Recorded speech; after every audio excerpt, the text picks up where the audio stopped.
ठीक है, आज की क्लास स्टार्ट करते हैं। आज है हमारा टॉपिक प्रेस, मीडिया या फिर फ्रीडम ऑफ स्पीच।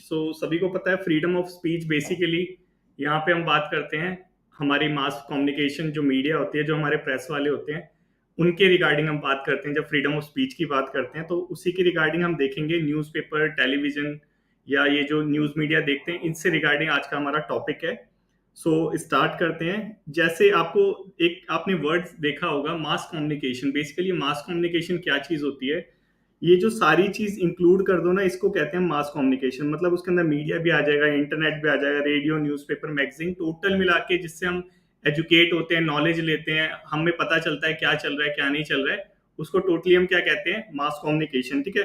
तो मास कम्युनिकेशन में थोड़ा मतलब कंफ्यूज मत होना अगर वर्ड आ जाता है मास कम्युनिकेशन। इन सब चीजों को ही हम मास कम्युनिकेशन कहते हैं, क्योंकि इसके थ्रू क्या होता है ना कि हम सिंगल पर्सन से कम्युनिकेट नहीं करते, पूरे मास से, पूरी पॉपुलेशन से कम्युनिकेट करते हैं, इसलिए मास कम्युनिकेशन कहते हैं। आज का अपना डिस्कशन स्टार्ट करते हैं। जैसे सबको पता है कि हम करंट अफेयर से स्टार्ट करते हैं, तो आज भी हम करंट अफेयर से स्टार्ट करेंगे। हमारा टॉपिक है प्रेस, तो प्रेस से रिलेटेड न्यूज देखेंगे। प्रेस से रिलेटेड न्यूज है, दो न्यूज है।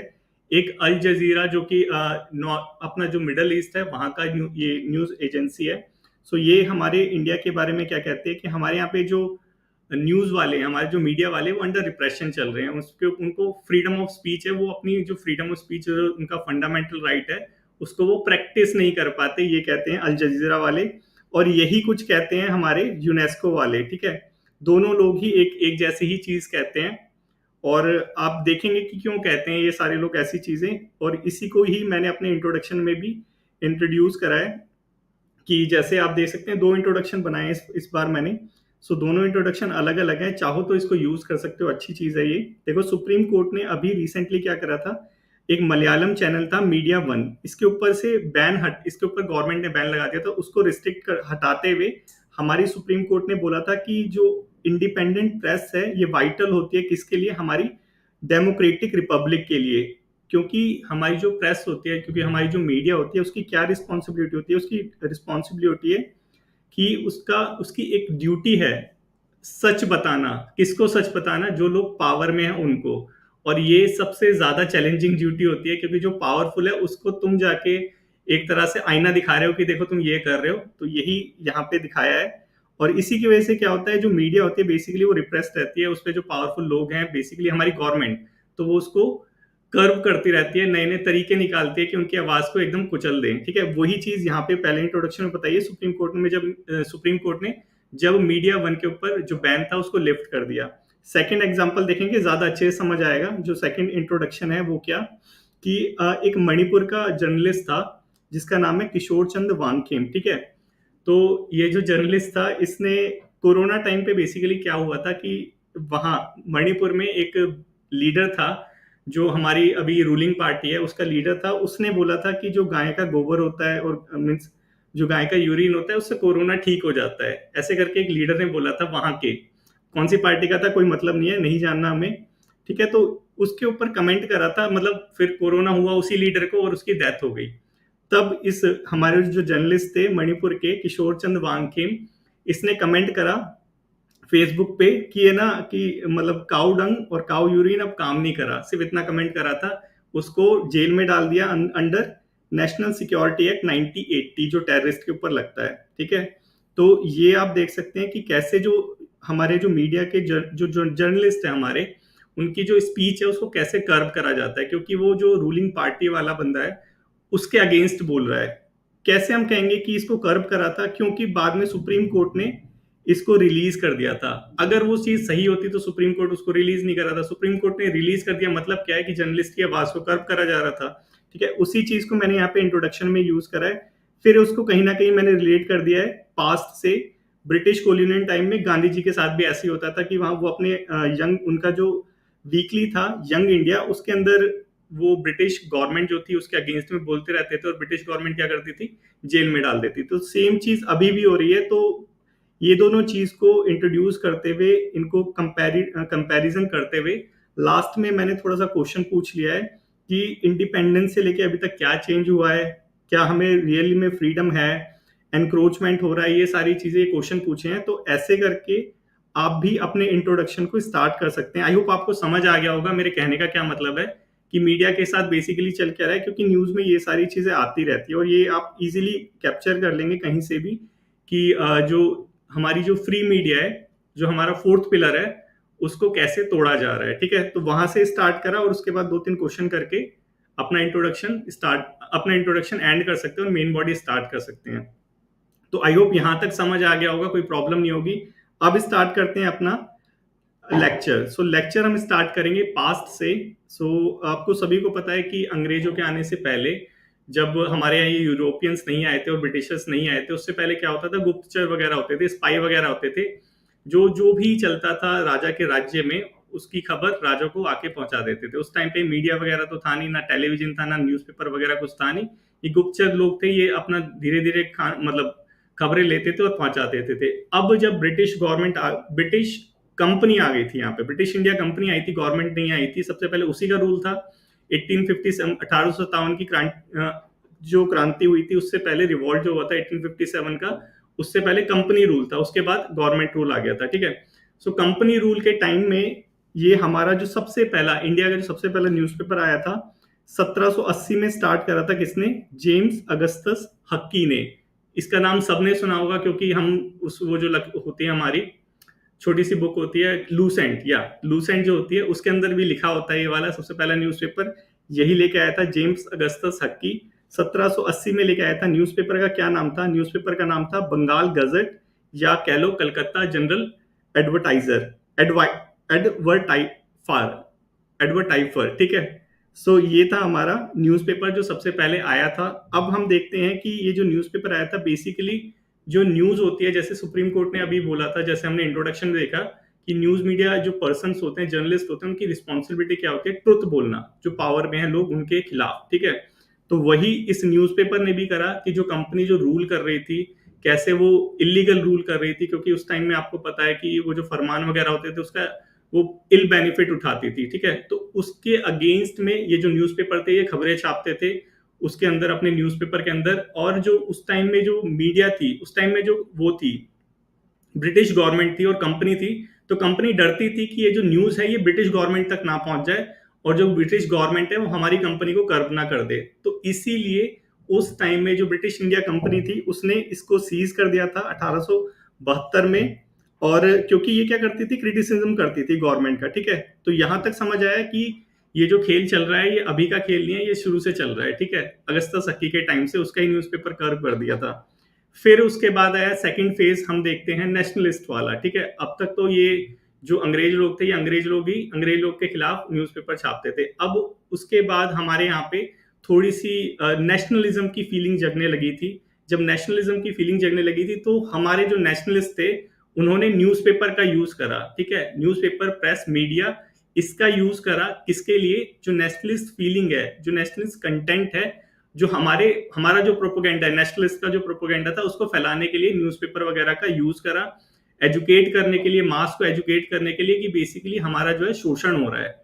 अब तक तो मतलब पहले तो हम सोचते थे ना जो ब्रिटिश रूल है हमारे लिए अच्छा है, लेकिन बाद में जो नेशनलिस्ट है उन्होंने इसका यूज करके बताया कि हमारा कोई भला नहीं हो रहा है, हमारा शोषण हो रहा है। तो यही यहाँ पे बताया कि अर्ली फेज में क्या हुआ था 1817 से 1918 तक। ठीक है, इस फेज में जो हमारा नेशनलिस्ट मूवमेंट था उसने बहुत ज्यादा न्यूज़पेपर का यूज करा, किसके लिए, अपनी नेशनलिस्ट आइडियोलॉजी को फैलाने के लिए, पब्लिक जो ओपिनियन है उसको कंसोलिडेट करने के लिए, एजुकेट करने के लिए, मास जो वो सारी चीजें होती है उनके लिए। ठीक है, यहाँ तक समझ आया।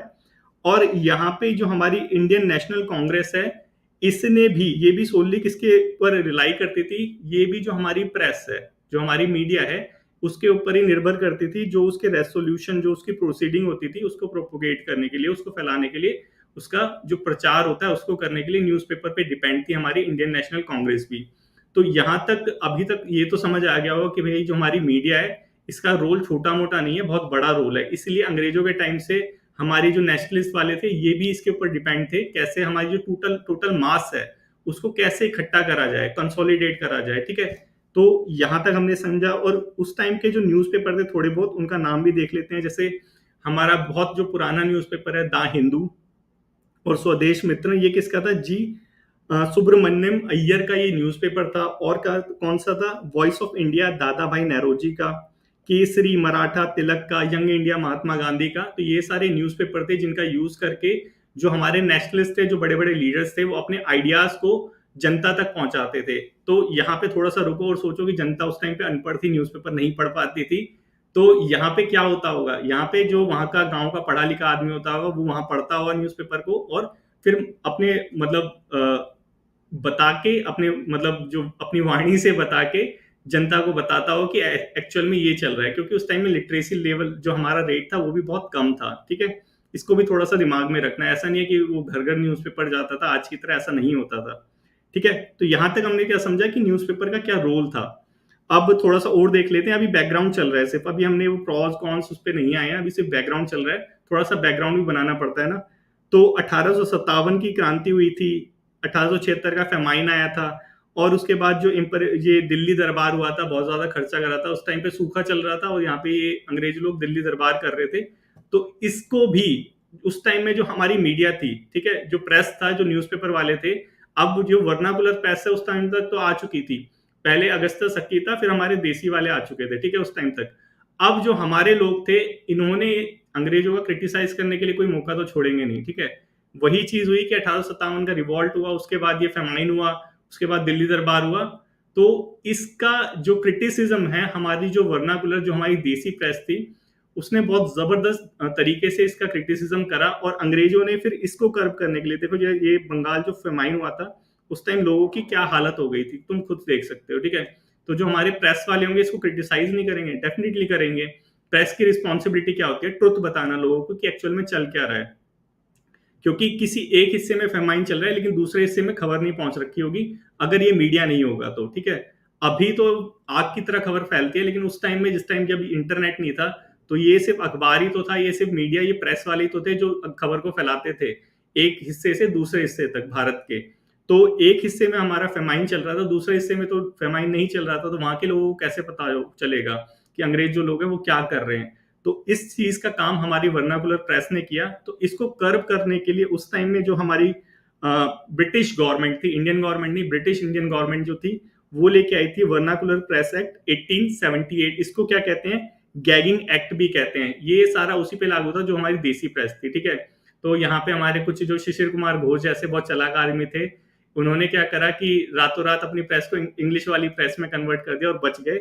लेकिन कुछ हमारे जो सुरेंद्रनाथ बनर्जी जैसे शरीफ लोग थे, उन्होंने बोला कि कोई बात नहीं, आने दो, इनको आते हैं। तो सबसे पहले इनको अरेस्ट करा। ठीक है, तो यही सबसे पहले जर्नलिस्ट थे, सुरेंद्रनाथ बनर्जी, जिनको इस एक्ट के अंदर अरेस्ट करा गया था। ठीक है, तो यहाँ तक एक बैकग्राउंड समझ आ गया होगा कि बेसिकली हमारे प्रेस वालों के साथ क्या होता था, अन्याय होता था। क्योंकि ये क्या करते थे, जो पावर में लोग हैं उनके अगेंस्ट में ये आवाज उठाते थे। तो यहाँ तक बैकग्राउंड समझ आ गया। फिर भारत आजाद हो गया और फिर उसके बाद की कहानी हम अब देख लेंगे कि अब एक्चुअल में हो क्या रहा है। तो यहां तक तो किसी को कोई प्रॉब्लम नहीं होगी, थोड़ा बहुत बैकग्राउंड सेट हो गया होगा, कहां से हमारी कहानी चालू हुई थी, कहां पे हमारी कहानी एंड हुई है। तो अब कोई यहां तक किसी को डाउट तो नहीं है कोई? ठीक है, अब आगे स्टार्ट करते हैं। अब देखते हैं हम हमारी मीडिया के कुछ बेनिफिट्स, कि हमारी जो मीडिया है वो क्या क्या फायदा उठाती है। बेनिफिट देखेंगे, फिर देखेंगे हमारे कॉन्सिक्वेंसेस, क्या चैलेंजेस है मीडिया के साथ, और फिर थोड़े बहुत सॉल्यूशंस। ये तीन तीन अप्रोच हमारी फॉलो करते हैं और इसको हम फॉलो करेंगे। तो सबसे पहला जो बेनिफिट है वो क्या चीज है?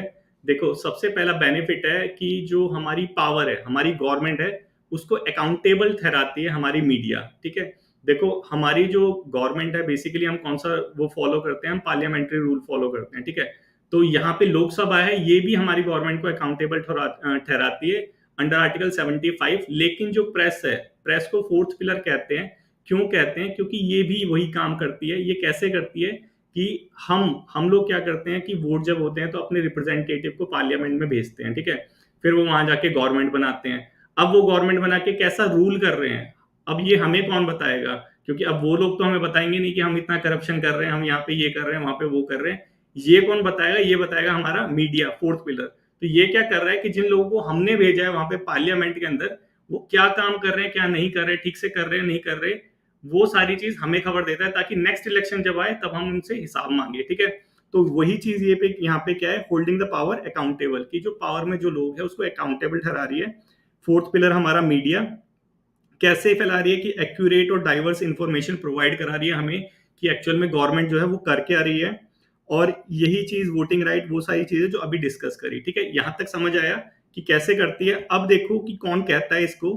हमारा एक रोमेश थापर केस था, स्टेट ऑफ मद्रास वाला केस। इसके अंदर भी जो हमारा जो कोर्ट था उसने क्या बोला था कि free speech and free media serve the fundamental basis of all democratic organisation. वही चीज की डेमोक्रेसी को एस्टेब्लिश कर रहा है, तो फ्री और हमारी जो फेयर मीडिया है उसको रहना ही पड़ेगा। बेसिकली यही चीज बोली है ना यहाँ पे। तो वही यहाँ पे ये चीज है कि अगर फ्री और फेयर मीडिया रहेगी तो हमारी जो पावर है वो हमेशा अकाउंटेबल रहेगी, ठीक है। यहाँ क्यों ये चीज बोली है, इसका नेक्स्ट जब पैराग्राफ देखेंगे तब समझ आएगा कि यहाँ पे फ्री और फेयर क्यों वर्ड यूज किया है, ठीक है। और नेक्स्ट देखते हैं। नेक्स्ट में हमारे जो जस्टिस वेंकट रमैया है सुप्रीम कोर्ट के, उन्होंने भी इंडियन एक्सप्रेस केस में ये कहा था कि जो हमारी मीडिया है बेसिकली वो एजुकेटर का रोल प्ले करती है, पब्लिक को एजुकेट करती है, ठीक है। जो हमारा पब्लिक इंटरेस्ट है और जो पब्लिक हमारा जो फैक्ट और ओपिनियन है उसको बिल्ड करने के लिए जो हमारी मीडिया है वो रिस्पॉन्सिबल है। अब हमारा ओपिनियन बिल्ड होगा तो ही तो हम वोट में वहां पे अपना ओपिनियन दिखाएंगे। ओपिनियन कैसे बिल्ड होगा, किसी पर्टिकुलर पॉलिटिकल पार्टी के बारे में हमारा ओपिनियन बिल्ड होगा हमें जब पता चलेगा कि एक्चुअल में वो जो पॉलिटिकल पार्टी है वो कर क्या रही है, ठीक है। तो मीडिया का बेसिकली जो रोल है वो क्या, कि वो वॉच डॉग है पावर के ऊपर, कि जो हमारे लोग पावर में है, गवर्नमेंट है, उसके ऊपर नजर रखती है कि कैसे वो लोग काम कर रहे हैं। अब एक चीज आप सोच के देखो कि जो हमारे पब्लिक ऑफिशियल्स हैं, यहाँ पे मैं किसी क्लर्क की बात नहीं कर रहा हूँ, ये हाई लेवल के जो ऑफिशियल्स हैं, ठीक है। जो हाई लेवल के ऑफिशियल्स हैं उनको पता होगा कि हमारी जो हर एक एक्टिविटी है उसके ऊपर मीडिया नजर रखे हुए है, ठीक है। तो वो कैसे काम करेंगे, वो रिस्पॉन्सिबली काम करेंगे, बहुत फास्ट काम करेंगे। सोच के देखो कि जब ये जो हमारा जो फोर्थ रेवोल्यूशन ये नहीं आया था, हमारा जो ये जो सोशल मीडिया ये नहीं आया था, उससे पहले का सीन क्या चलता था कि ना तो कोई लोग करप्शन करते हुए डरते थे, ना किसी और बात से डरते थे, ठीक है। क्यों? क्योंकि उस टाइम में इतनी एडवांसमेंट नहीं हुई थी। अब तो क्लिकटिविज्म आ चुका है ना। हमने सोशल मीडिया में देखा था, 2 मिनट में क्लिक करा और सोशल मीडिया फेंक दिया। तो ये क्या चीज है कि जैसे मीडिया, जितनी पावरफुल मीडिया होगी उतना ही हमारा जो सिस्टम है वो रिस्पॉन्सिबल होगा। उसी को हम क्या कहते हैं, वॉचडॉग ऑन पावर। समझ आया कैसे करती है कि हमारे बीच में, ठीक है, हम पब्लिक पब्लिक और power, power means government, public और गवर्नमेंट के बीच में हमेशा इंफॉर्मेशन गैप रहता है, ठीक है। गवर्नमेंट कभी नहीं बताएगी वो क्या कर रही है। 90 से पहले का टाइम देख लो क्या चलता था। उस टाइम पे हमें कुछ भी नहीं पता होता, ये भी नहीं पता होता था कि राशन कार्ड बनवाना है तो कैसे बनवाना है। अगर हम पे इंफॉर्मेशन नहीं आएगी तो हम अम्पावर कैसे होंगे। तो ये जो इंफॉर्मेशन गैप है ये कौन भरता है, ये मीडिया भरने का काम करती है। देखो कैसे करती है कि कोई भी करप्शन होता है उसको अनकवर करने का काम कौन करता है, मीडिया करती है। अब न्यूज में देखो तुम्हें दिखाई दे जाएगा कि कैसे आईएएस ऑफिसर, अगर न्यूज मीडिया नहीं होती तो तुम्हें जिंदगी में नहीं पता चलता कि कितने आईएएस ऑफिसर है वो करप्ट है, ठीक है। यहाँ पे देखो 2009 के बैच वाला एक अमरनाथ तालवड़े का एक केस आया था दिल्ली के अंदर। 2 हरियाणा के आईएएस ऑफिसर यहाँ पे करप्ट कर लिया, और एक जो न्यूज में आया था जिसके घर पता नहीं करोड़ों रुपए पाए थे। तो ये कौन बता रहा है तुम्हें, ये बता रही है हमारी मीडिया, ठीक है। तो मीडिया अपना रोल प्ले कर रही है फोर्थ पिलर का, कि हमें बता रही है कि जो हमारी गवर्नमेंट है। अब बोलोगे कि हमने तो आईएएस ऑफिसर को चूज नहीं करा, लेकिन देखो कैसे होता है कि हमने चूज करा अपना रिप्रेजेंटेटिव, रिप्रेजेंटेटिव ने बनाई गवर्नमेंट, गवर्नमेंट का जो बंदा है मिनिस्टर वो हेड है किसी डिपार्टमेंट का, और उस डिपार्टमेंट में आईएएस ऑफिसर काम कर रहा है। तो अल्टीमेटली तो हमारा जो रिप्रेजेंटेटिव है वो उसका बॉस हुआ ना। तो यहाँ पे टोटल जो गेम है वो सेट रहता है। इसीलिए जो मीडिया है वो हमेशा कर्व की जाती है, उसको कुचला जाता है, क्योंकि वो उसको एक्सपोज करती है। तो यहाँ पे यही चीज डिस्कस की गई है, जो करप्शन होता है उसको अनकवर करती है। और एक चीज और याद रखो कि हमने देखा था अपने एजुकेशन वाले में, राइट टू एजुकेशन एक्ट में, ठीक है, गवर्नमेंट की लीगल रिस्पॉन्सिबिलिटी है कि उसको एजुकेशन देनी ही पड़ेगी प्राइमरी लेवल की, ठीक है। अब हमने ये भी देखा था कि उस टाइम पे 1.2 लाख जो स्कूल थे वहां पे सिर्फ एक टीचर पूरे स्कूल को रन कर रहा था। देखा था या नहीं देखा था? बिल्कुल देखा था। देखो अब ये चीज न्यूज में आ गई, ठीक है। अब जो लोग पावर में है, गवर्नमेंट की बात कर रहा हूं मैं, अब उनके ऊपर प्रेशर आएगा कि उनको ठीक करना है, नहीं करना है चीजों को, क्योंकि अब जो हमारी जनता है, जो पब्लिक है, वो उनसे आंसर मांगेगी, ठीक है। कैसे आंसर मांगेगी, ये पार्लियामेंट का खेल है, उसको छोड़ो, कैसे आंसर मांगेगी। बेसिकली क्या होगा, हम वोटिंग टाइम पे अपना पावर को इन्फ्लुएंस करेंगे, या फिर हम भी लोग अपनी मीडिया में जाके आवाज उठाएंगे कि भाई ये सारी चीज हो रही है तो क्यों हो रही है। नेक्स्ट यही चीज है। तो ये क्या करती है, प्रेशराइज करती है गवर्नमेंट को कि जो तुम एक्ट वगैरह लेके आए हो, जो तुम वादे करते हो उसको निभाओ भी, ठीक है। ये बेसिकली क्या करती है, पावर को अकाउंटेबल ठहराती है, वही चीज कर रही है, वही सारी चीज हम डिस्कस कर रहे हैं। ठीक है, ये हमने देख ही लिया था, ब्रिज जो गैप होता है पावर और उसके बीच में, उसको फिल करने का काम करती है। और एक चीज देखो, ये गवर्नमेंट को एक्सपोज करती है कि गवर्नमेंट का भी इन्वॉल्वमेंट रहता है, जो हमारी सोसाइटी डिसस्टेबलाइज होती है। कैसे?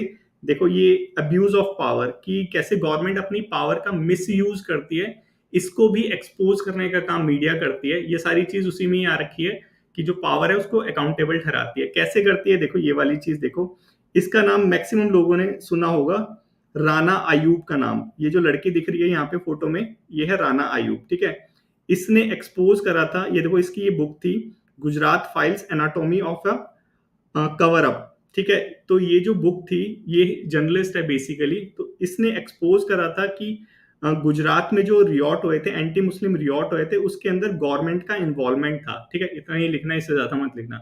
तो ये क्या चीज है, ये समझ आया कि कैसे जो हमारी मीडिया है वो एक तो बता रही है कैसे कैसे अकाउंटेबल ठहरा रही है बेसिकली। एक तो हमें अवेयर कर रही है, ठीक है, अवेयर कर रही है, प्लस एक्सपोज कर रही है किसको, जो करप्शन होता है उसको, प्लस गवर्नमेंट का इन्वॉल्वमेंट रहता है कहाँ कहाँ, उस चीज को भी एक्सपोज कर रही है। जब ये सारी चीज हमारी मीडिया एक्सपोज करेगी, तो जो हमारी गवर्नमेंट है वो डेफिनेटली अकाउंटेबल अपने आप ही हो जाएगी। क्यों? क्योंकि उसको नेक्स्ट टाइम फिर आना है। समझ आया कैसे होती है सारी चीजें? हमने सारे जो डेटा है, फैक्ट है, उनके साथ देखा है, कोई हवा में बातें नहीं करी है। ठीक है, ये सारी चीजें हो गई। पहला हमारा बेनिफिट कि पावर को अकाउंटेबल ठहराती है हमारी मीडिया। सबसे बड़ा जो बेनिफिट है हमारी मीडिया का वो ये है, क्योंकि ये फोर्थ पिलर है। समझ आया? इसके बाद देखते हैं नेक्स्ट क्या करती है। अब देखो, हमने यहाँ पे डिस्कस कर ही लिया था कि उसको अकाउंटेबल ठहरा रही है, लेकिन हमारा भी कुछ रोल है, हमें भी कुछ एम्पावर करना चाहिए मीडिया को, क्योंकि पब्लिक को भी एम्पावर करना चाहिए मीडिया को। कैसे करती है वो देखते हैं। देखो, डेमोक्रेटिक पार्टिसिपेशन को ये वो करती है, प्रमोट करती है। कैसे करती है अभी देखते हैं कैसे करती है। देखो, दो तरह से हमारा डेमोक्रेटिक पार्टिसिपेशन हो सकता है। कैसे? फर्स्ट थिंग क्या करे मीडिया की, डेमोक्रेसी मीन्स वोटिंग राइट। ठीक है, पहले तो जो वोटिंग प्रोसीजर है उसके बारे में हमारी जो जनता है उसको अवेयर कराए मीडिया, तो हमारा डेमोक्रेटिक पार्टिसिपेशन बढ़ सकता है। ठीक है, पहली चीज हो गई। दूसरी चीज कैसे कि जो डिबेट होती है, जो डिस्कशन होता है, जो मुद्दे चल रहे हैं, उसके अंदर हमारा पार्टिसिपेशन लेके आए, क्योंकि हम तो पार्लियामेंट में जाके कर नहीं सकते ये सारी चीज डिबेट। हमें भी तो प्लेटफॉर्म चाहिए अपनी आवाज को, हमारी आवाज को गवर्नमेंट तक पहुंचाने के लिए, कि हम अपनी आवाज को गवर्नमेंट तक कैसे पहुंचाएंगे।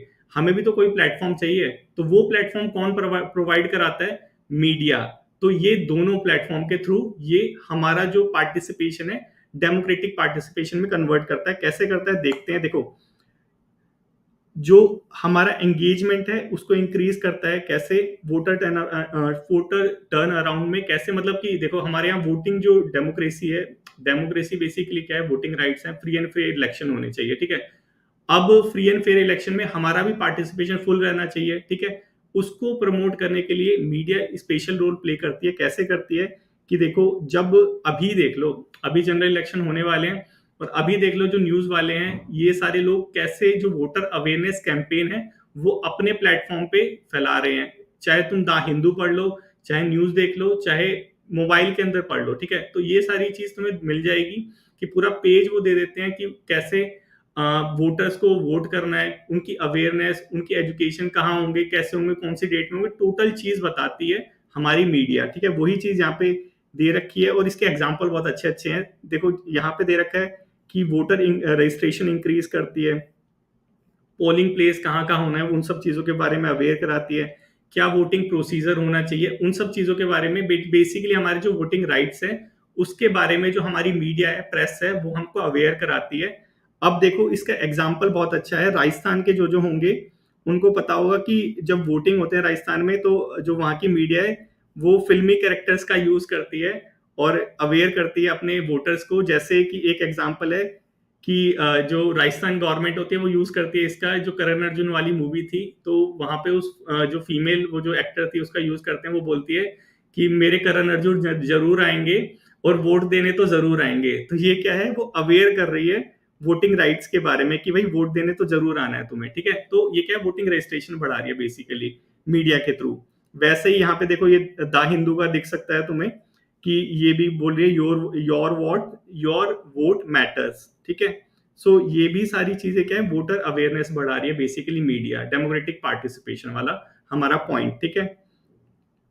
अब देखते हैं नेक्स्ट कि कैसे और कौन सा तरीका है। एक तो हमने देख लिया था वोटिंग वाला, राजस्थान गवर्नमेंट कर रही है, हिंदू कर रहा है, इंडियन एक्सप्रेस कर रहा है, सब लोग करते हैं, ठीक है, ये कि वोटर अवेयरनेस बढ़ा रहे हैं। दूसरा है कि ये हमें एक प्लेटफॉर्म प्रोवाइड कराता है, किसके लिए, डिबेट एंड डिस्कशन के लिए, कि कोई भी इशू होता है, बेसिकली देखो हमने देखा था रिप्रेजेंटेटिव ये डेमोक्रेसी है। रिप्रेजेंटेटिव डेमोक्रेसी का क्या मतलब होता है कि हमने अपने बंदों को पार्लियामेंट में भेज रखा है कि तुम जाके देखो, हम नहीं जा सकते, हम बहुत ज्यादा लोग हैं। ये है रिप्रेजेंटेटिव डेमोक्रेसी। यही तो वोटिंग जब हम प्रोसीजर फॉलो करते हैं तो हम अपने रिप्रेजेंटेटिव को पार्लियामेंट में भेजते हैं, ठीक है। यहां तक समझ आ गया।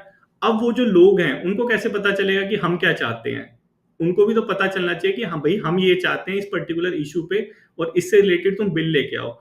वो काम करने का कि उनको कैसे पता चले, वो काम करती है मीडिया। मीडिया हमें प्लेटफॉर्म प्रोवाइड कराती है किसी पर्टिकुलर इशू पे, कि हमें अपने ओपिनियन, हमारे जो पॉलिटिकल ओपिनियन है उसको सामने रखें, ताकि वो हमारे रिप्रेजेंटेटिव तक पहुंचे और फिर उसके हिसाब से वो लॉ बनाए। यही है एक डेमोक्रेसी, ठीक है। समझ आया कि मीडिया का रोल क्या है। और इसी को यहाँ पे जैसे कि जैसे अभी एक चल रहा था सेम सेक्स कपल मैरिज वाला इशू, वो हो गया। एक अन्ना आंदोलन हो गया था, अन्ना हजारे मूवमेंट वाला। तो यहाँ पे जो हमारी आवाज है, हमारी जो जनता है उनकी आवाज है, उनके रिप्रेजेंटेटिव तक पहुंचाने का काम भी कौन करता है? मीडिया करती है। और यही क्या कर रही है? डेमोक्रेटिक पार्टिसिपेशन को इंक्रीज कर रही है। समझ आए दोनों जो मेन पॉइंट है मीडिया के, मेन पॉइंट पहला कि पावर को अकाउंटेबल ठहरा रही है, दूसरा कि डेमोक्रेटिक पार्टिसिपेशन को प्रमोट कर रही है हमारी मीडिया, ठीक है। इसमें तो कोई डाउट नहीं होगा। ये यहाँ पे दे रखा है, express your opinion, engage political discussion, वही सारी चीज जो अभी डिस्कस करी, समझ आ गया होगा। अब देखते हैं मिसलेनियस जो छोटी छोटी चीजें वो क्या करती है, कि हमारी जो मीडिया है बेसिकली जो मार्जिनाइज पीपल है, जो कमजोर लोग हैं, उनको आवाज प्रोवाइड कराती है। कुछ भी सीन हो गया तो क्या करते हैं, मीडिया को फोन बुला दो, वो आके तुम्हारी आवाज तुम्हारी सरकार तक पहुंचा देगी और तुम्हें राहत मिल जाएगी। ये होता है या नहीं होता? बेसिकली ये होता है। तो ये नॉर्मल चीज है, ठीक है, सबको पता है।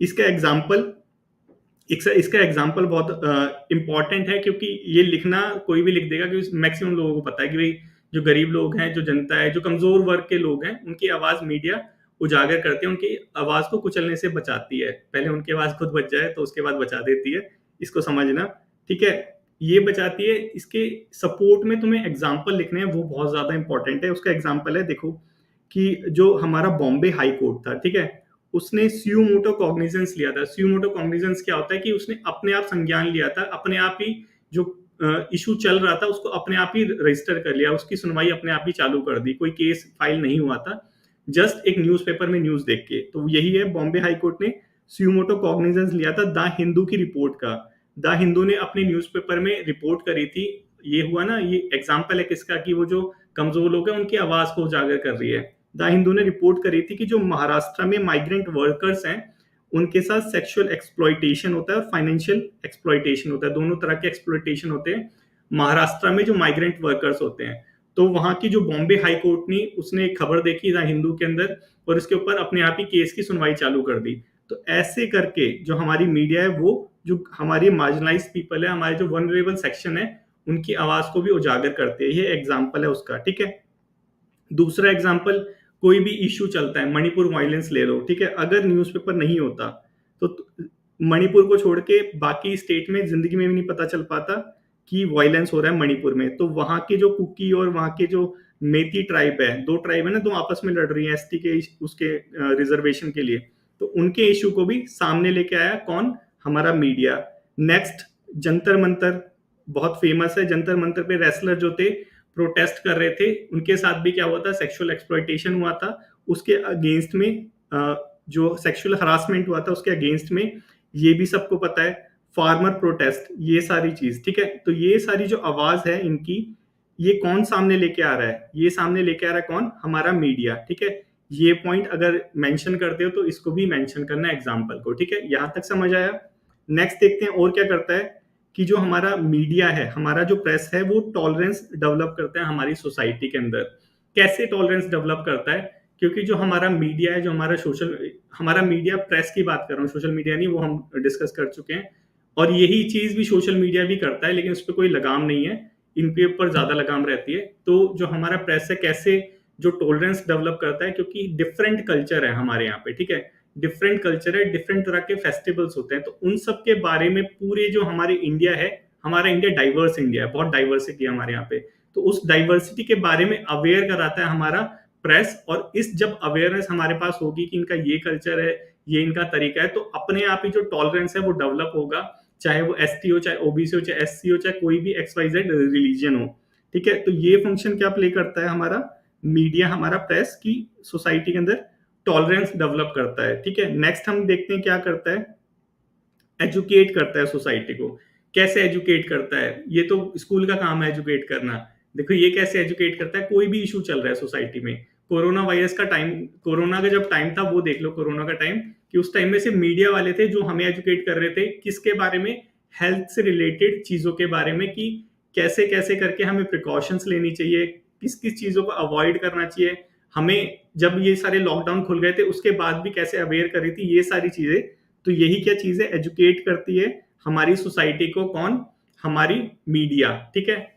ये हो गया एक चीज हेल्थ वाला। अब एनवायरमेंटल एंगल भी थोड़ा सा देख लो कि एनवायरमेंटल एंगल कैसे करती है, कि देखो दिल्ली में हर हर बार जब सर्दी आती है उससे पहले ये सारी चीज होती है, पॉपुलेशन से रिलेटेड प्रॉब्लम होने लग जाती है, तो इसके बारे में भी कौन अवेयर करता है, बेसिकली मीडिया करती है। कैसे करती है, न्यूज़पेपर उठा लो, वहां पे एक कॉलम दिया रहता है उसके बारे में कि तुम्हारे यहाँ के ये पॉल्यूशन लेवल क्या चल रहा है पूरे इंडिया का, तो वहां पे इसके एनवायरमेंटल जो कॉन्सिक्वेंसेज होते हैं उसके बारे में भी अवेयर करती रहती है। ये जो जब दिल्ली में ही होता है तो एक वो रहता है ना, ऑड इवन वाले सिस्टम के बारे में, क्या चल रहा है क्या नहीं चल रहा है, गवर्नमेंट का क्या क्या रेगुलेशन है, कंस्ट्रक्शन साइड दिवाली के टाइम पर भी, ये सारी चीजें रिया ने बहुत सही बोला। तो ये सारी चीजें भी क्या करती रहती है, हमारी जो हमारी मीडिया है, प्रेस है, हमें एजुकेट करते रहते हैं। छोटे छोटे पॉइंट है, एग्जाम्पल दोगे तो ये इंप्रेसिव होंगे, वरना वैसे ही रह जाएंगे, ठीक है। और क्या करती है कि जो हमारे फंडामेंटल राइट्स है इसको एम्बोल्डन करती है। कैसे करती है कि देखो हमारा राइट टू इक्वालिटी, वुमेन वाला, वुमेन के साथ कोई इशू हो जाए मीडिया तुरंत आ जाएगी और उसका राइट उसको दिलवाएगी, ठीक है। वैसे ही फ्रीडम ऑफ स्पीच, और ये तो बिल्कुल प्रैक्टिस करती ही है। कैसे करती है कि हमें आवाज दे रही है बोलने के लिए अंडर आर्टिकल 19, ठीक है, हमारा फंडामेंटल राइट है। वो अलग बात है कि उनके खुद के राइट जो है वो कर्व हो जाते हैं, उसको अभी देखेंगे। तो यहाँ तक बेसिकली समझ आ गया होगा कि हमारी जो मीडिया है छोटा मोटा रोल नहीं है, बहुत अच्छा रोल प्ले करती है। जो मेजर रोल है वो पावर को अकाउंटेबल ठहराने का, ठीक है। ये जो जजमेंट्स है इनको कोट कर देना, ठीक है, बहुत अच्छा रहेगा। और अब देखते हैं, यहाँ तक किसी को कोई प्रॉब्लम तो नहीं है, समझ आ गया होगा कि बेसिकली क्या बेसिकली रोल होता है, मेजर रोल क्या होता है हमारी मीडिया का, बेनिफिट क्या है हमारी सोसाइटी के लिए मीडिया का, अगर मीडिया को हटा दो तो क्या होगा, समझ आया। अब देखते हैं कि चैलेंजेस क्या क्या है हमारी मीडिया के साथ, कि हमने बेनिफिट देख लिए तो चैलेंजेस भी कुछ तो रहे होंगे हमारी मीडिया के साथ, उसको हम देखते हैं। और इस चैलेंजेस को थोड़ा सा सतर्कता के साथ देखना, किसी का नाम मत लेना कि कौन करता है, बस पावर पावर का नाम लेना या गवर्नमेंट का नाम लेना, ठीक है। पॉलिटिकल पार्टी का नाम मत लेना, बहुत गलत रहेगा, ठीक है। तुमने खुद देखा होगा, मैंने किसी पॉलिटिकल पार्टी का नाम नहीं लिया यहाँ पे। तो यहाँ पे देखते हैं चैलेंजेस क्या क्या रहते हैं बेसिकली हमारी मीडिया के सामने। सबसे पहला चैलेंजेस रहता है कि हमने अंग्रेजों के टाइम देखा था, वर्नाकुलर प्रेस एक्ट लेके आए थे, वो तो पर्टिकुलर एक्ट था किसके लिए, हमारी मीडिया के लिए। लेकिन अब जो है वैसे एक्ट हम ला नहीं सकते, लिबरल डेमोक्रेसी हमारी, ठीक है, रूल ऑफ लॉ फॉलो करते हैं हम। तो जब रूल ऑफ लॉ फॉलो करते हैं तो कैसे ये जो आवाज है उसको दबाया जाए, क्योंकि ये आवाज हमारे हमारे जो पावरफुल लोग हैं, जो गवर्नमेंट है उसके अगेंस्ट की आवाज है, तो दबानी तो पड़ेगी। पावरफुल कोई भी पावरफुल जो लोग हैं अपने अगेंस्ट में आवाज सहन नहीं कर सकता, तो उसको दबाने के लिए कैसे जो लॉ बनाए जाते हैं उसका कैसे मिसयूज किया जाता है उसको समझेंगे हम यहाँ पे। तो वही चीज है हमारा पहला पॉइंट। पहले चैलेंजेस क्या है कि हमारे इंडिया में मिसयूज ऑफ लॉ होते हैं, वही अल जजीरा और वही हमारा यूनेस्को बोल रहा था, स्टार्टिंग में हमने न्यूज देखी थी। कैसे होता है उसको देखते हैं। देखो कि लिबरल डेमोक्रेसी होता है, उसमें क्या होता है कि इनडायरेक्ट तरीका यूज करते हैं, ये जो वॉइस है, फ्री वॉइस है, उसको कर्व करने का। कैसे करते हैं, देखो कुछ हमारे लॉज है उनका मिसयूज करते हैं। लॉ को देख लेते हैं, उसके बाद एग्जांपल देखेंगे। जैसे आईटी एक्ट 2000 हो गया, इसका मिसयूज होता है, सेडिशन एक्ट का, नेशनल सिक्योरिटी एक्ट का, इंटरनेट वाला act, UAPA act, official secret act. तो इन सब का मिसयूज करके जो फ्री वॉइस है उसको कर्व करा जाता है। कैसे कर्व करा जाता है, हमारा इंट्रोडक्शन को याद करो। इंट्रोडक्शन में मैंने देखा था वांगखिम का वाला केस, सेडिशन का, उस पर चार्ज लगाया था अंडर नेशनल सिक्योरिटी एक्ट 1984। तो ये गलत था, कैसे पता चला, क्योंकि सुप्रीम कोर्ट ने इसको रिहा कर दिया था, ठीक है। इसको इसको फ्री कर दिया था सुप्रीम कोर्ट ने। अगर ये सही होता तो सुप्रीम कोर्ट फ्री नहीं करता। इसका क्या मतलब है, इस एक्ट का मिसयूज किया गया था। और केस क्या था कि उसने बस फेसबुक पे ये बोल दिया था कि जो काउ डंग है और काउ यूरिन है काम नहीं करा, बस इतना सा बोला था। इसके ऊपर नेशनल सिक्योरिटी एक्ट लगा दिया 1984 का। तो तुम खुद देख लो कैसे मिसयूज हो रहा है लॉ का। सेकंड थिंग क्या है, एक सिद्धार्था वरदराजन, इसके ऊपर क्रिमिनल केस लगा दिया था। ये भी नेशनल सिक्योरिटी एक्ट में लगाया था।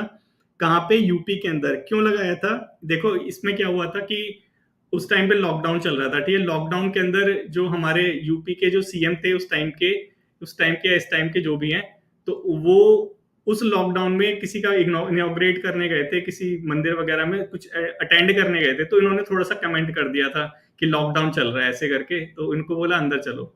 तो ये चीज क्या है, मिसयूज ऑफ लॉ। बाद में इनको भी रिहा कर दिया था। 3-4 महीने रह के आते हैं, फिर कोर्ट अपना थोड़ा सा जागता है, देखता है अरे ये तो अंदर है, बोलते हैं बाहर आओ बाहर आओ। तो ये होता है बेसिकली, ये मिसयूज ऑफ लॉ बेसिकली, समझ आया।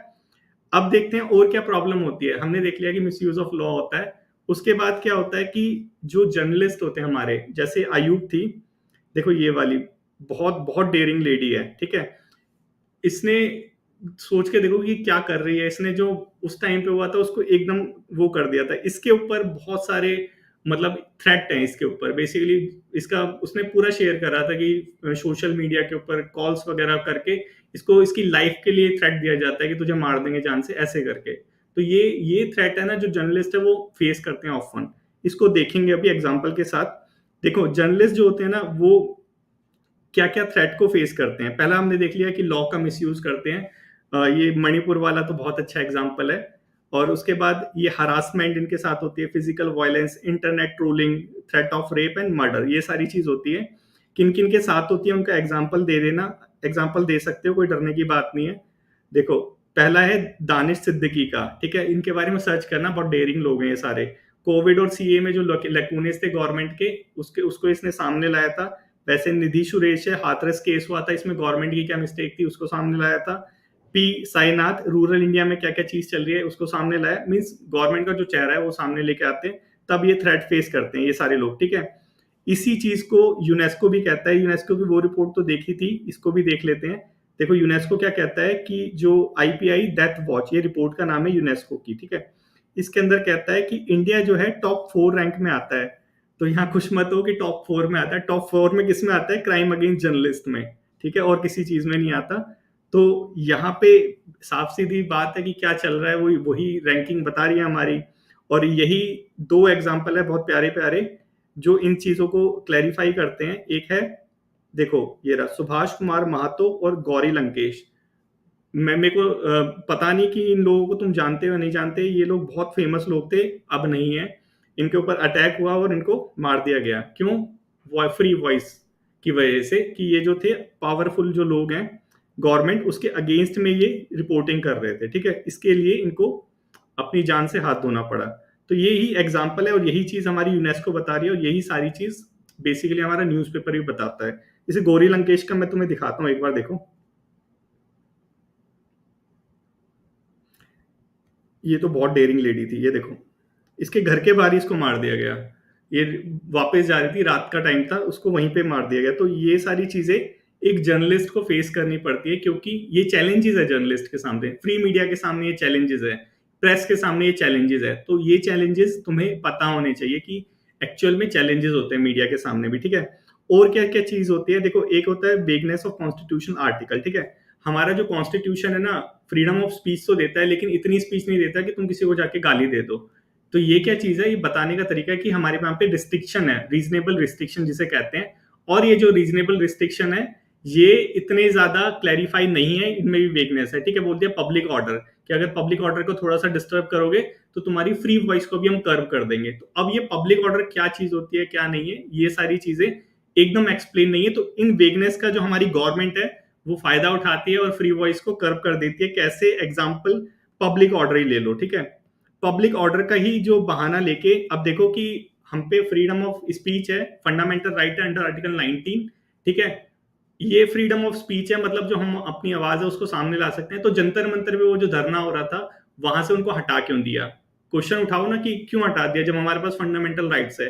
क्यों? क्योंकि हमारे पास रीजनेबल रिस्ट्रिक्शन भी है। रीजनेबल रिस्ट्रिक्शन क्या है कि तुम फ्रीली नहीं कर सकते अगर ये दूसरों को डिस्टर्ब कर रही हो। ये क्योंकि ये क्लियरली डिफाइंड नहीं है, वेगनेस है इनमें, तो इसी का यूज करके जो जंतर मंतर पे वो धरना हो रहा था उसको हटा दिया कि ये जो है, जो पब्लिक ट्रैफिक है उसको डिस्टर्ब कर रही है। ये एक्चुअल में चीजें हैं, ठीक है। तो यहाँ पे इस जो वेगनेस है इसका यूज करके जो हमारी पावरफुल लोग हैं वो भी क्या करते हैं कि हमारी फ्री वॉइस को कर्व करने की कोशिश करते हैं, हमारी मीडिया को कर्व करने की कोशिश करते हैं। वैसे डिफेमेशन कोर्ट ऑफ कंटेम्प्ट का एग्जांपल है, लेकिन उसको मैं बताऊंगा नहीं, वो तुमको सच मारो, ठीक है, उसको यूज भी मत करना अगर मार भी लो तो, ठीक है। यहां तक आया समझ? वैसे ही जम्मू कश्मीर में क्या होता है, ये सेक्शन 144 लगा देते हैं। 144 लगा दिया। देखो जम्मू कश्मीर में जब इशू चल रहा था वो सारा, तो उस टाइम पे क्या हुआ था कि इंटरनेट पे गर्व लगा दिया था, और आज की मीडिया इंटरनेट के बिना नहीं चल सकती, ठीक है। तो सोच के देखो कि तुमने इंटरनेट मतलब तुमने रिसोर्सेज पे कर्व लगा दिया और बोले कोई फ्री मीडिया तुम अपना एक्सरसाइज करो, कैसे करेंगे? जब वो क्लब ही नहीं हो सकते दूसरों के साथ, तो कैसे अपनी जो फ्री वॉइस है उसको एक्सरसाइज करेंगे? ये मीडिया की बात कर रहा हूँ कि वहां के मीडिया जो हाउसेस थे वो उनकी फंक्शनिंग हैम्पर हो गई थी इस सेक्शन 144 की वजह से। तो ये सारी चीजें कि हमारी जो पावरफुल लोग हैं वो मिसयूज भी करते हैं लॉज का, वो मिसयूज भी करते हैं जो रीजनेबल रिस्ट्रिक्शन है कॉन्स्टिट्यूशन में मेंशन है उसका, क्योंकि उसमें वेगनेस है, क्लियरली डिफाइन नहीं है। तो यहां तक समझ आया कि बेसिकली मीडिया को चैलेंजेस क्या फेस करने पड़ते हैं। और देखते हैं और क्या चैलेंजेस होते हैं। देखो एक जो चैलेंजेस है वो क्या, मीडिया ट्रायल का। ये क्या चीज है? ये पहला वाला तो हमने एग्जांपल जो देखा उसमें क्या था, मीडिया को प्रॉब्लम हो रही थी, मीडिया को प्रॉब्लम क्रिएट कर रही थी हमारे पावरफुल लोग, ठीक है, गवर्नमेंट, ठीक है। अब देखते हैं कि मीडिया की वजह से क्या प्रॉब्लम क्रिएट होती है। एक होती है, ये इशू है मीडिया ट्रायल का। ये ऑफन ऐसे आ सकता है या फिर नहीं भी आया तो मीडिया ट्रायल का करके बोलो। मीडिया ट्रायल में क्या होता है कि जो हमारी मीडिया है वही सुप्रीम कोर्ट से ऊपर अपने आप को समझ लेती है, और कुछ भी केस होता है तुरंत बता देती है ये गुनहगार है, ठीक है।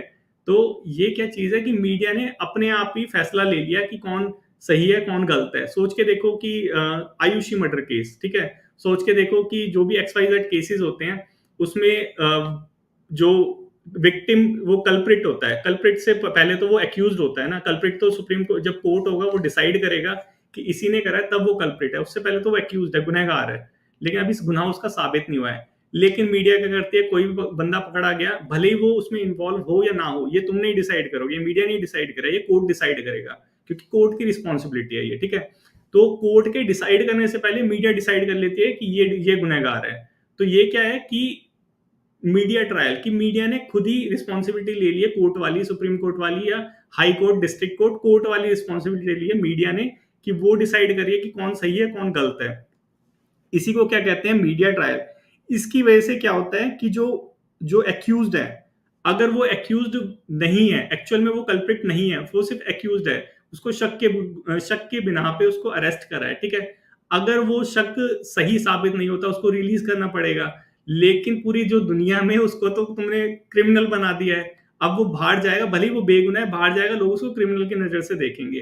तो ये क्या है, यही है मीडिया ट्रायल। समझ आया मीडिया ट्रायल क्या चीज होती है?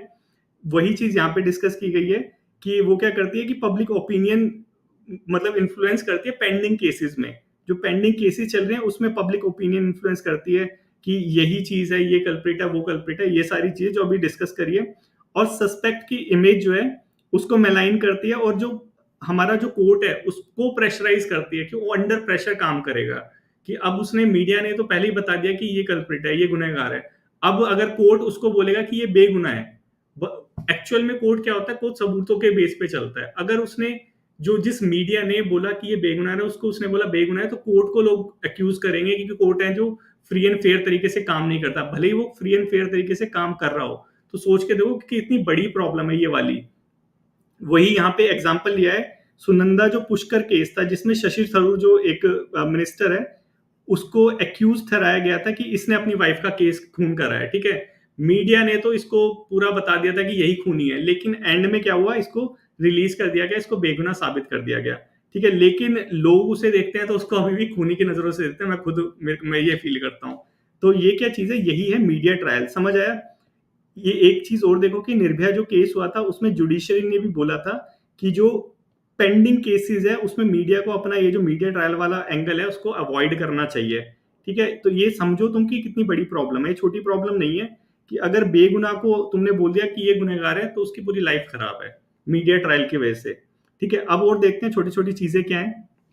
ये देखो, ये डायग्राम को देख लो, इसको दिमाग में बैठाओ, इसके बाद एक्चुअल प्रॉब्लम समझ आएगी। देखो क्या हो रहा है कि जो हमारे मीडिया वाले हैं, ठीक है, हमारे जो न्यूज़पेपर वाले हैं, जब तक न्यूज़पेपर बिकते थे तब तक तो काम चलता था, उनका पैसे आते थे, ठीक है। अब आ गया इंटरनेट, अब क्या करते हैं कि एक बंदा सब्सक्राइब करता है और 20 जनों को वो न्यूज़पेपर बांट देता है, ठीक है, जैसे हमारे यहाँ पे भी होता है। तो वो क्या चीज है कि उनकी जो आमदनी है वो कम हो गई है, अब उनके भैया पैसे नहीं है, खाने का खर्चा नहीं निकल रहा है, कहाँ से वो एम्प्लॉय को पैसे देंगे। तो अब वो क्या करते हैं, वो करते हैं एडवर्टाइजमेंट, ठीक है। एडवर्टाइजमेंट लेते हैं, बड़े बड़े बिजनेस हाउसेज होते हैं, वहां से पैसे लेते हैं, उनके एडवर्टाइजमेंट को छापते हैं, ठीक है। अब ये जो बड़े बड़े बिजनेस एडवर्टाइज, ये जो हाउसेज हैं, ये किसी पावरफुल लोगों के हैं जो करप्शन कर रहे हैं, ठीक है। अब सोच के देखो कि जो पावरफुल ये जो बिजनेस हाउस है, इसके अंदर पावरफुल लोग बैठा है जो खुद करप्शन कर रहा है, लेट से किसी मिनिस्टर का है, ठीक है। वो इसका वो है, मालिक है, और ये क्या करता है, ये उस न्यूज एजेंसी को पैसे देता है, ठीक है, एडवर्टाइजमेंट के या किसी भी तरह से रन करने के लिए। अब सोच के देखो कि ये जो मीडिया हाउस है, क्या ये इसके अगेंस्ट में कभी न्यूज दे पाएगा? कभी नहीं देगा। जैसे न्यूज देगा, पैसे आने बंद और ये मीडिया हाउस खत्म। यही होगा बेसिकली। तो इसकी वजह से अब क्या प्रॉब्लम आ रही है, इसकी वजह से प्रॉब्लम जनरेट हो रही है, वही हम देखेंगे पेड न्यूज की, ठीक है, फेक न्यूज की और येलो जर्नलिज्म। येलो जर्नलिज्म क्या होता है कि बेसिकली कोई इशू होता है, उसको बहुत लाइमलाइट करते हैं, उसे कहते हैं।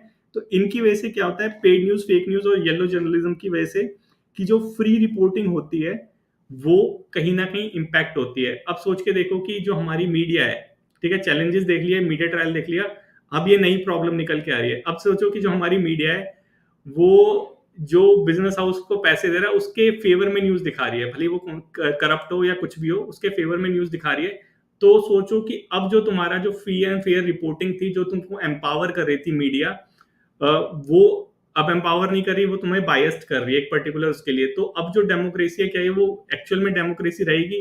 फ्री एंड फेयर है इलेक्शन में? नहीं है, क्योंकि तुम इन्फ्लुएंस हो रहे हो कहीं ना कहीं मीडिया से। समझ आया?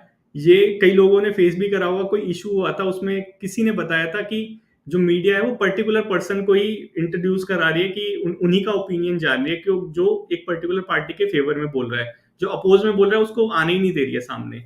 तो ये इसकी वजह से होता है, किसकी वजह से? जो मीडिया हाउसेज हैं ये बिजनेस हाउसेज में कन्वर्ट हो रहे हैं धीरे धीरे, ठीक है। इसकी वजह से क्या होगा कि अभी तो सोशल टॉलरेंस बढ़ा रहा था सोसाइटी में, अब ये अगर उसका मोटिव सर्व करना होगा तो वो हेट फैलाएगा सोसाइटी के अंदर, किसी पर्टिकुलर कम्युनिटी को दुश्मन ठहराएगा सोसाइटी के अंदर, यही होगा ना। और यही हो रहा है आजकल में, ठीक है, किसी का नाम नहीं लेना है यहाँ पे। तो ये समझ आया यहाँ पे फ्री एंड फेयर रिपोर्टिंग और कैसे ये सारी चीजें गड़बड़ा रही हैं। क्यों? क्योंकि उनका जो पैसा आना वाला सीन है वो अब वहां से आ रहा है, जो एक्चुअल में लोग करप्ट हैं, ठीक है। ठीक है, नाम नहीं लेना किसी का, ठीक है, क्योंकि यहाँ तो मैं फोटो दिखा सकता हूँ, तुम न्यूज उसमें मत दिखाना कुछ भी। तो यहाँ पे अब डेमोक्रेटिक एंगल देखते हैं, ठीक है। यहाँ तक समझ आया? यहाँ तक किसी को कोई प्रॉब्लम नहीं होगी, आई होप कि यहाँ तक सब समझ आया होगा कि गेम क्या चल रहा है। गेम समझना है बेसिकली ना, गेम समझोगे सब अपने आप समझ आएगा। देखो ये क्या होता है कि अब देखो सारी चीज सेट है, पैसा ऊपर से आ रहा है, करप्ट लोगों से पैसा आ रहा है, करप्ट लोगों के खिलाफ अभी दिखाना नहीं है कुछ भी, ठीक है। तो क्या होता है कि जो ऑब्जेक्टिव जर्नलिज्म है, ऑब्जेक्टिव क्या होता है कि सब्जेक्टिव होता है कि इन्फ्लुएंस हो रहे हैं, ऑब्जेक्टिव हो रहा है किसी से इन्फ्लुएंस नहीं है, फ्री एंड फेयर दिखाएंगे। अब यहाँ पे फ्री एंड फेयर रहा नहीं सिस्टम, अब यहाँ पे ऑब्जेक्टिव जर्नलिज्म हो गया। अब जो न्यूज होगी डॉक्टर न्यूज होगी, डॉक्टर डिस्टोर्टेड फैक्ट होंगे किसी पर्टिकुलर पार्टी के लिए जिससे प्रॉफिट आ रहा है, उसको हम हीरो बना देंगे, बाकी को दुश्मन बना देंगे, और यहाँ पे जो सारा सिस्टम है हमारी डेमोक्रेसी है वो कोलैप्स हो जाएगा। यही चीज यहाँ पे है कि इसकी वजह से क्या हो रहा है, हमारी जो डेमोक्रेसी है वो एंडेंजर्ड हो रही है। समझ आया? बड़ी प्रॉब्लम है, छोटी प्रॉब्लम नहीं है, ठीक है। एक चीज और देखेंगे, या ये वाला टीआरपी के चक्कर में न्यूज वाले हमारे साथ कितना बुरा करते हैं। ये 26/11 वाली मूवी किस किस ने देखी है? जिसने देखी होगी, वहां पे जो न्यूज आई थी एक्चुअल में, वो एक्चुअल में हुआ था, ठीक है। तो यही चीज है कि वो अपने सेंसेशन और ये हाई टीआरपी रेट की वजह से कि हमारा न्यूज ज्यादा देखें, इसलिए जो बिल्कुल जो एसेंशियल इंफॉर्मेशन है हमारी हमारी कंट्री से रिलेटेड, किसी भी ऑपरेशन में, किसी भी चीज में, वो एकदम लीक करती है फुल फ्लो में, ताकि उनको कोई फर्क नहीं पड़ता कि इंटरनल सिक्योरिटी भाड़ में जाए, उनको चाहिए टीआरपी, ठीक है। उसके लिए वो कुछ भी करेंगे। और वही ये 26/11 की मूवी में भी दिखाया था, ऑपरेशन ब्लैक टोर्नेडो था। 26/11 की मूवी में जो ऑपरेशन हुआ था उसका नाम था ये वाला, ठीक है। ये एकदम मीन्स ये खत्म ही होने वाला था, फेल होने वाला था। किसकी वजह से? हमारी सोफिस्टिकेटेड मीडिया की वजह से, क्योंकि उनको टीआरपी चाहिए थी, पूरा बता रहे थे कि हमारी सिक्योरिटी कहाँ कहाँ जा रही है, कौन से कॉरिडोर में। एक्चुअल में ऐसा हुआ था, ठीक है। तो ये क्या है कि ये भी हमारी जो मीडिया है उसका कॉन्सिक्वेंसेज है, ठीक है, हमारी जो ये है मीडिया का। समझ आया यहाँ तक? आई होप यहाँ तक तो कोई प्रॉब्लम नहीं होगी। हमने देख लिया लॉ वाला एंगल, मीडिया ट्रायल वाला देख लिया, ये देख लिया हरासमेंट वाला, ये वाला देख लिया बिजनेस हाउसेज वाला, और उसके बाद ये एक कैम्ब्रिज एनालिटिका केस हुआ था। ये भी सेम वही था कि जो वोटिंग बिहेवियर था उसको इन्फ्लुएंस करा था किसी एक पर्टिकुलर पार्टी को फेवर करके, ठीक है। वही चीज वो अभी डिस्कस करी है, ये वाला बिजनेस हाउसेज वाला। तो यहां तक में तो कोई प्रॉब्लम नहीं होगी, किसी को सब समझ आ गया होगा। आगे चलें, किसी को कोई प्रॉब्लम है यहाँ तक? ठीक है, आगे चलते हैं। आगे चलते हैं, अब देखते हैं सॉल्यूशन, ठीक है। यहां तक समझ आ गया। अब सॉल्यूशन में देखो, गवर्नमेंट तो क्या करेगी, गवर्नमेंट ये सारा काम खराब कर रही है, वो तो सॉल्यूशन निकालेगी नहीं। सॉल्यूशन निकालना पड़ेगा हमारे सुप्रीम कोर्ट को, ठीक है। सुप्रीम कोर्ट ही एपेक्स बॉडी है, वही बचा सकता है, और कोई नहीं बचा सकता। क्योंकि जो मणिपुर में वो जो वांगखेम था उसको भी सुप्रीम कोर्ट ने ही बाहर निकाला था, नहीं तो वो जेल में रहता अभी तक, जब तक हम ये डिस्कस कर रहे होते उसके बारे में, ठीक है। तो ये हो गया। अब देखते हैं सॉल्यूशन में सुप्रीम कोर्ट कैसे कर सकता है। देखो, हाँ, पहले एक कोट देख लेते हैं, कोट के थ्रू हम थोड़ा समझेंगे। Freedom is the right to tell people what they do not want to hear, ठीक है। यही है कि सच्चाई बताना। सच्चाई बताना किसको? लोगों को। लोगों को कौन कौन से लोग? गवर्नमेंट को सच्चाई बताना उनके सामने, ठीक है, जो वो सुनना नहीं चाहते। वही है क्या? फ्रीडम। और यही चीज हम डिस्कस कर रहे हैं, फ्रीडम ऑफ स्पीच। समझ आया? तो अब इस चीज को कैसे हमारी जुडिशरी कर सकती है, क्योंकि जुडिशरी क्योंकि जो जुडिशरी है उसके पास थोड़े से स्पेशल चीज है। क्या स्पेशल चीज है? देखो, जुडिशियल रिव्यू, कि जो कोई भी एक्ट है, कोई भी लॉ है, ठीक है, जुडिशरी कैसे कंट्रोल कर सकती है? जुडिशियल रिव्यू से, कि कोई भी एक्ट है, कोई भी लॉ है, उसको वो जो हमारा ये है जो बेसिक फीचर है हमारे कॉन्स्टिट्यूशन का, उसके लेंस से मेजर कर सकती है, और ये आइडेंटिफाई कर सकती है ये उसके मतलब बिहाफ उसके अलाइन में है या नहीं। जैसे आर्टिकल 19 केशवानंदा भारती केस हुआ था, उसमें ये बेसिक फीचर वाला आया था कि सर्टेन जो कॉन्स्टिट्यूशनल फीचर्स हैं वो बेसिक फीचर है, उसको अमेंड नहीं कर सकती हमारी गवर्नमेंट, हमारी पार्लियामेंट, ठीक है। तो ये जो बेसिक फीचर्स हैं बेसिकली, जैसे फंडामेंटल राइट्स हो गया, जैसे हमारा फेडरलिज्म हो गया, ये जो बेसिक फीचर है इसको जो हमारी पार्लियामेंट है वो अमेंड नहीं कर सकती, ठीक है। तो इसको, जैसे कि हमने देखा था हमें कि सर्टेन केसेस में क्या हो रहा है कि वो फ्रीडम ऑफ स्पीच है आर्टिकल 19 उसको कर्व कर रही है, कुछ भी एक एक्ट लेके आएगी। जैसे हमने ये यहाँ पे डिस्कस करते हैं, ये वाला आईटी एक्ट, ये वाला section 66A of IT act. तो ये क्या चीज थी? ये सारी चीजें जो हमारे बेसिक फीचर्स हैं उसको वो कर्व कर रही थी, और वो कर्व नहीं कर सकते। तो जुडिशरी ने क्या करा, अपनी जो पावर है जुडिशियल रिव्यू, इससे उसको रिव्यू करा और उसको स्ट्रक डाउन कर दिया, ठीक है। तो यहाँ पे जो जुडिशरी है वो कहीं ना कहीं जो हमारी डेमोक्रेसी है उसको ऑटोक्रेसी बनने से रोकती है, ठीक है, जुडिशियल रिव्यू के थ्रू। समझ आया? और यहीं पे ये चीज डिस्कस करेंगे कि ये जो हमारा श्रेया सिंघाल केस था, सुप्रीम कोर्ट ने इसको स्ट्रक डाउन कर दिया था, क्योंकि ये अनकॉन्स्टिट्यूशनल था और वियोलेट कर रहा था आर्टिकल 19 को, ठीक है। तो ये आर्टिकल 19 हमारा बेसिक फीचर है। तो ये आपको आई होप समझ आ गया होगा कि कैसे जुडिशरी है वो बचाती है अपने जुडिशियल रिव्यू के थ्रू। और यहाँ पे ये बहुत अच्छी स्पीच है जो पूरी चीजों को क्लियर कर देती है, कुछ भी चीज को मतलब वेग नहीं रखेगी। ये जो आपको दिख रहे हैं एडिटर, ये एडिटर हैं द उसके इंडियन एक्सप्रेस के, ठीक है। इन्होंने एक स्पीच दी थी, एक जीडी गोयन का एक वो होता है सेमिनार होता है, वहां पे इन्होंने स्पीच दी थी। क्या स्पीच दी थी? इसको जब एक बार समझेंगे ना तो समझ आएगा कि कैसे जो जुडिशरी है सिर्फ ये है फ्री वॉइस को कैसे बचा रही है, ठीक है। एक बार इसको थोड़ा सा समझने की कोशिश करना कि यहाँ पे क्या कहता है, the court has kept pushing back at the state to expand our freedom, that's why when the light dim. When the light dim का मतलब कि जब जो गवर्नमेंट है वो ऑपरेशन करती है फ्री मीडिया के ऊपर, तो तभी तो लाइट डिम हो रही है। कि when the light dim, when a reporter is arrested under a law mean for terrorist. किसकी बात कर रहा है? इनडायरेक्टली बोल रहा है। यहाँ पे वो सारे लोग बैठे हुए थे गवर्नमेंट वाले, ठीक है, गवर्नमेंट पूरी बैठी हुई थी यहाँ पे इस सेमिनार में, जीडी गोयनका में। तो इनडायरेक्टली कैसे क्रिटिसाइज कर रहा है कि when a reporter is arrested under law mean for a terrorist, Wangkhem की बात कर रहा है, नेशनल सिक्योरिटी एक्ट के अंदर उसको अरेस्ट करा था। When another is arrested for asking a question, when a university teacher is arrested is picked up for sharing a cartoon, when a college student is arrested for a speech, when a film star or a when a film star for a comment, so we turn to the North Star for its guiding line, कि जब हमारे साथ operation होता है कि कोई journalist है उसको टेररिस्ट एक्ट के अंदर अरेस्ट कर लिया जाता है, कोई टीचर है उसको सिर्फ वो कार्टून शेयर कर रहा है इसके लिए उसको अरेस्ट कर लिया जाता है, कोई कॉलेज स्टूडेंट है वो एक स्पीच दे रहा है उसके लिए उसको अरेस्ट कर लिया जाता है, कोई फिल्म स्टार है वो एक कमेंट कर रहा है उसके लिए उसको अरेस्ट कर लिया जाता है। ये एक्चुअल में तुम सर्च मारोगे सब पता चल जाएगा किसकी बात कर रहा है ये। तो हम किसकी तरफ टर्न करते हैं? नॉर्थ स्टार की तरफ। ये कौन है नॉर्थ स्टार? ये बात कर रहे हैं यहाँ पे सुप्रीम कोर्ट की तरफ, फॉर इस गाइडिंग लाइट, कि अब वही बचाएगा हमें, वही गाइड करेगा हमें। तो ये क्या चीज कर रहा है? ये बता रहा है कि कैसे सुप्रीम कोर्ट है मेन रोल प्ले करता है हमारी जो फ्री मीडिया है उसको फ्री रखने के लिए। तो ये बहुत अच्छी स्पीच है, इसको यूज करना चाहो तो अपनी कंक्लूजन में इसको यूज करना। बहुत बहुत अच्छी स्पीच है, ठीक है। तो यहां तक आपको समझ आएगा सॉल्यूशन में कि सुप्रीम कोर्ट कैसे मेन रोल प्ले करता है, ठीक है। अब थोड़ी चीज और देख लेते हैं, थोड़ी छोटी मोटी चीजें। पार्लियामेंट का नाम का पार्लियामेंट, ठीक है। पार्लियामेंट क्या कर सकता है? बेसिकली कर ही सकता है ना।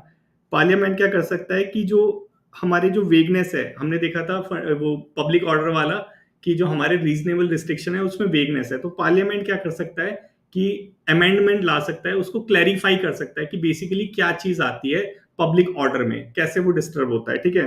क्योंकि देखो जहां पे जंतर मंतर, ये चलो देखते हैं आगे, इसको ये समझ आया वेगनेस को कैसे वो अमेंड कर सकता है हमारा पार्लियामेंट। तो इससे भी जो हमारी फ्री मीडिया है वो फ्री रह सकती है। इसी केस में एक राम मनोहर लोहिया केस था 1950 में, क्योंकि बेसिकली क्या होता था ना, देखो कोर्ट ने यहाँ पे करा है, यहाँ पे और किसी ने कुछ नहीं करा, कि तुम्हारी वॉइस को इसलिए कर्व कर दिया जाता है कि ये क्या है कि ये वायलेंस क्रिएट कर सकती है, लेकिन एक्चुअल में क्या रियली में वायलेंस क्रिएट कर रही है ये कौन बताएगा? ये बेसिकली गवर्नमेंट को क्लैरिफाई करना चाहिए अपनी रीजनेबल रिस्ट्रिक्शन में। वही जो राम मनोहर लोहिया केस है 1950 में, इसके अंदर बोला था कि स्टेट को एस्टेब्लिश करना चाहिए, मींस ऐसा कनेक्शन, मतलब कि इसमें बेसिकली क्या होता है, राम लोहिया को अरेस्ट कर लिया गया था, ठीक है। उसने कुछ स्पीच दी थी, अपोजिंग पार्टी का था, स्पीच दी थी, और जो गवर्नमेंट थी बोला कि ये जो है ये वायलेंस क्रिएट करने वाली हेट स्पीच है। तो यहाँ पे सुप्रीम कोर्ट ने इस केस में बोला था कि स्पीच और वायलेंस के बीच में कनेक्शन क्रिएट करना चाहिए अरेस्ट करने से पहले। तो इस चीज को क्लैरिफाई करना चाहिए हमारी पार्लियामेंट को कि कौन सी स्पीच जो है वो हेट स्पीच में आती है, कौन सी स्पीच जो है वो फ्री वॉइस में आती है। तो इसको कौन क्लैरिफाई करेगा? यही सारी चीज यहाँ पे पार्लियामेंट कर सकती है। वैसे ही यहाँ पे जो जंतर मंतर वाला हमने देखा था, जंतर मंतर हो गया, शाहीन बाग गया, दोनों पब्लिक ऑर्डर की वजह से हटा दिए गए थे। तो वहां पे क्या करना चाहिए, ये आप सजेशन में प्रोवाइड करा सकते हैं, ठीक है। वहां पे क्या करना चाहिए कि वहां पे हमारी हमारी जो फंडामेंटल वॉइस है, हमारा जो फंडामेंटल राइट्स है, फ्री वॉइस वाला, फ्री स्पीच एंड एक्सप्रेशन वाला, ठीक है। तो उसको प्रैक्टिस करने के लिए गवर्नमेंट को अलग से एक प्रॉपर स्पेस प्रोवाइड कराना चाहिए, ताकि ये जो पब्लिक ऑर्डर है वो डिस्टर्ब ना हो। जब तुम वो स्पेस नहीं प्रोवाइड कराओगे तो हम अपनी जो फंडामेंटल राइट है वो कैसे प्रैक्टिस करेंगे? तो इस चीज को भी आप मेंशन कर सकते हो, पूरे अथॉरिटेटिव आर्ग्यूमेंट के साथ इसको रखना, तब जाके इंप्रेशन पड़ेगा, ठीक है। उसके बाद क्या कर सकते हैं कि पार्लियामेंट एम्पावर कर सकती है हमारे फोर्थ पिलर को सपोर्टिंग लॉज लाके, ठीक है, जो कभी करेगी नहीं, क्योंकि वो क्या कर रही है, जो सपोर्टिंग लॉज है उसको तो डाइल्यूट कर रही है। तो ये सारी चीजें क्या है, आपको बस ये बताना है कि सपोर्टिंग लॉज ला सकती है, ठीक है। उसके बाद एम्पावर कर सकती है, जैसे जैसे जो चीफ इलेक्शन कमिश्नर है, चीफ इलेक्शन कमिश्नर आरटीआई वाला, ठीक है। तो वो क्या करता है कि वो हमारी जो मीडिया है उसको इंफॉर्मेशन प्रोवाइड करा रहा है। अगर हम चीफ इलेक्शन मीडिया जो हमारा सीईसी है उसको हम कॉन्स्टिट्यूशनल बॉडी बना दे, अभी क्या गवर्नमेंट डिपार्टमेंट है, अगर कॉन्स्टिट्यूशनल बॉडी बना दे तो वो क्या करेगा, जैसे सुप्रीम कोर्ट है वैसे एम्पावर हो जाएगा, वैसे ही वो फ्री वॉइस को कर्व होने से बचा सकेगा, तुम्हें प्रॉपर इंफॉर्मेशन प्रोवाइड कराएगा। अभी तो वो गवर्नमेंट डिपार्टमेंट है, गवर्नमेंट डिपार्टमेंट थोड़ा ना अपने मालिक के खिलाफ वो तुम्हें इंफॉर्मेशन देगा, वो तो तुम्हें देगा ही नहीं। यही हो रहा है आजकल, ठीक है।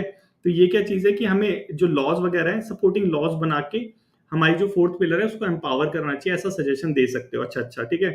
वैसे ही अभी ये जो digital personal data protection act आया था, इसके अंदर भी बहुत लोचा था। तो इसके अंदर क्या कर सकते हैं कि इसको थोड़ा सा जर्नलिस्ट के लिए रिलैक्स कर सकते हैं, ठीक है। तो ये थोड़े थोड़े छोटे छोटे सजेशन दे सकते हो कि ऐसा कर सकते हैं। समझ आया? उसके बाद थोड़ा मिसलेनियस देख लेते हैं कि और क्या कर सकते हैं, कि जैसे हम जो हमारी लोग हैं, जैसे हमने डिजिटल लिटरेसी देखा था, वैसे डेमोक्रेटिक लिटरेसी भी हम कर सकते हैं, कि हमारे जो लोग हैं उनको भी लिटरेट कर सकते हैं, ताकि वो जो अपने रिप्रेजेंटेटिव है उन उनको रिस्पॉन्सिबल ठहराएं। बेसिकली उसी के लिए हमें डेमोक्रेटिक एजुकेट करना है अपने लोगों को, वो सजेशन दे सकते हो। और क्या कर सकते हैं कि जो हमारे गवर्नमेंट है वो क्या कर सकते हैं, जो फैक्ट चेकर्स हैं, फेक न्यूज वाला ये वाला, कि जो फेक न्यूज है उसको कैसे कर्व करें, कि जो फैक्ट चेकर है जैसे द क्विंट हो गया, अल्ट न्यूज हो गया, न्यूज लॉन्ड्री हो गया, इसको एम्पावर कर सकती है ताकि ये चेक करके बता दे कि क्या चीज सही है क्या गलत है, बेसिकली ये बताती है और गवर्नमेंट इसको कर्व कर देती है, ये एक्चुअल में होता है। ठीक है, इसमें वो क्या कर सकते हैं कि मीडिया में कोड ऑफ एथिक्स ला सकते हैं। कोड ऑफ एथिक्स से क्या होगा, एक एक लॉ, एक वो ला सकते हैं कोड, जिसको जो टोटल जो मीडिया हाउसेज हैं वो फॉलो करेंगे। ठीक है, ये चीज एक सजेशन दे सकते हो तुम। ठीक है, तो ये सारे क्या है, बेसिकली सॉल्यूशंस है कैसे हम अपनी मीडिया को फ्री मीडिया बना सकते हैं। और लास्ट में हमारे नेल्सन मंडेला का कोट हम देखेंगे कि free press is one of the pillar of our democracy. ठीक है, और ये कैसे पिलर है ये हमने देख लिया था, हमारा कौन सा पिलर है, फोर्थ पिलर है, जो हमें कितना ज्यादा एम्पावर करता है। अगर इसे गिरा दो तो जो थ्री पिलर है उसमें से दो पिलर तो बर्बाद करने वाले ही हैं, जो तीसरा है वो ही रह जाएगा। तो ये दोनों पिलर दबी बराबर हो रखे हैं। तो आई होप आपको आज का जो लेक्चर है वो पूरा समझ आ गया होगा, कोई भी डाउट नहीं होगा। अगर कोई डाउट है तो आप मुझसे पूछ सकते हैं। आज का लेक्चर एंड होता है आज।